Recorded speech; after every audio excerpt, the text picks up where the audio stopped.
My God.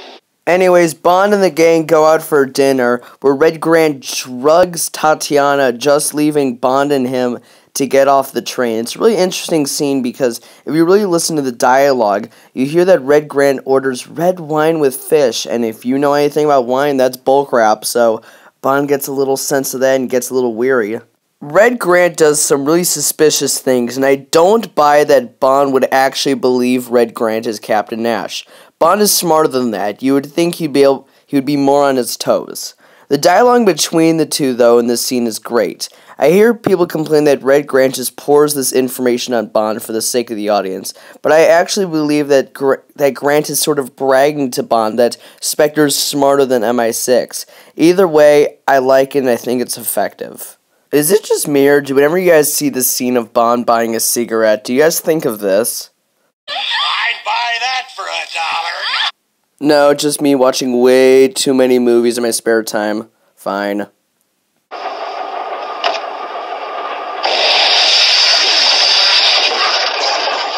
A big fight breaks out in what I personally believe is one of the best fight scenes in the series, but because I've already talked about this really recently, I'm gonna just leave it at that, but it's a very, very great scene.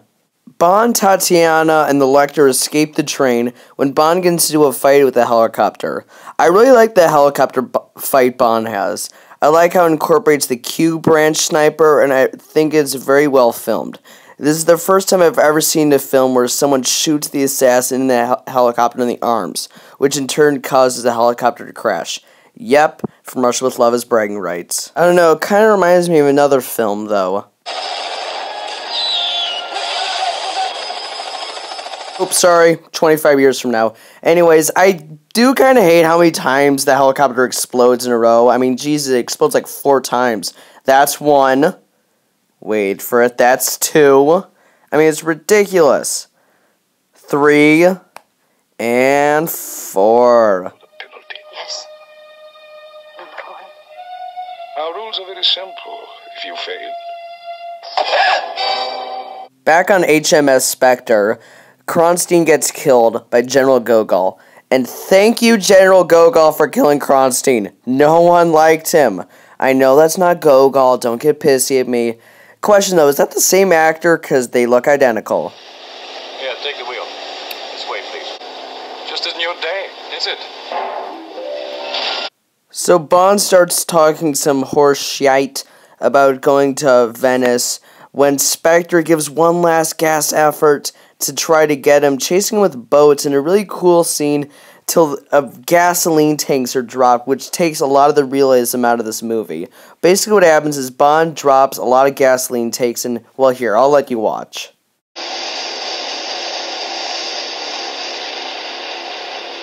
Slow down. Slow down.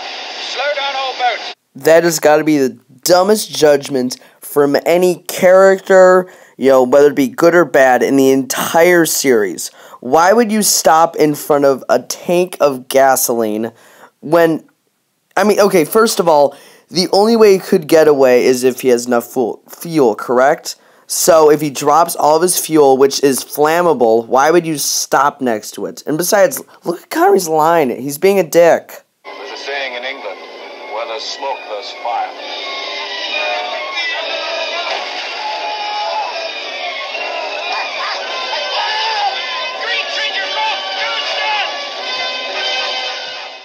Anyways, yeah, Bond's being a dick.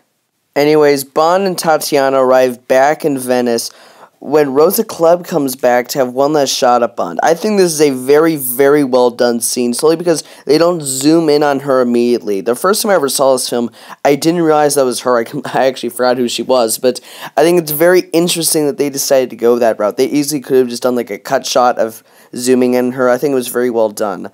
I do find this scene very interesting because of how Bond deals with Rosa Klebb. He was pinning her up against the wall like this, but I truly believe after a little while she would have just kicked him. I mean, and as seen earlier, a kick gets him immediately. So, yeah, Tatiana actually does something, people. Stop ripping on her.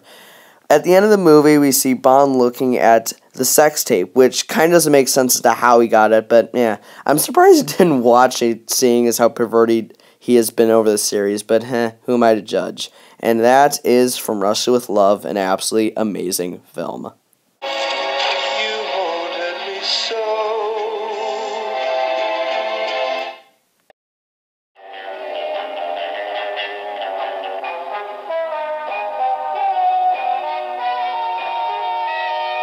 I think From Russia with Love is the best film in the entire series.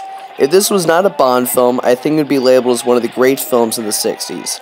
Although I would probably point at Goldfinger or Goldeneye as the best Bond film every person should watch, as a pure movie, this is the best. This is absolutely everything you could possibly want in a Bond film. I never think there will be a better pure film in the series ever again. Although you could make a case that On Her Majesty's Secret Service or Casino Royale is the best film in the series, I think this is superior. My one small complaint is that the Bond theme is used a tad too much, and that the Bond villains make some stupid judgment calls. If that is the biggest problem in a film, though, then that film is a work of art. If I had to rank it, it would probably be 1, maybe 2 at most. It's between this and Goldeneye as my favorite film in the series, but that film is for a later date. The MI6 crew is great as usual, but the real diamond in the rough is Karen Beg. That guy is amazing. Robert Shaw was amazing as Red Grant and stole every scene he was in. I talked about Rosa Clubb very recently in my villains ranking, and she's very good. I liked how they hid Blofeld's face and waited till You Only Live Twice to show it, but it was very well done, and it adds even more to his mystery. Connery was great as Bond, and this was arguably his best performance. So yeah, that's From Russia with Love. Just an overall great film. Next time the love will continue with another Bond classic, Goldfinger.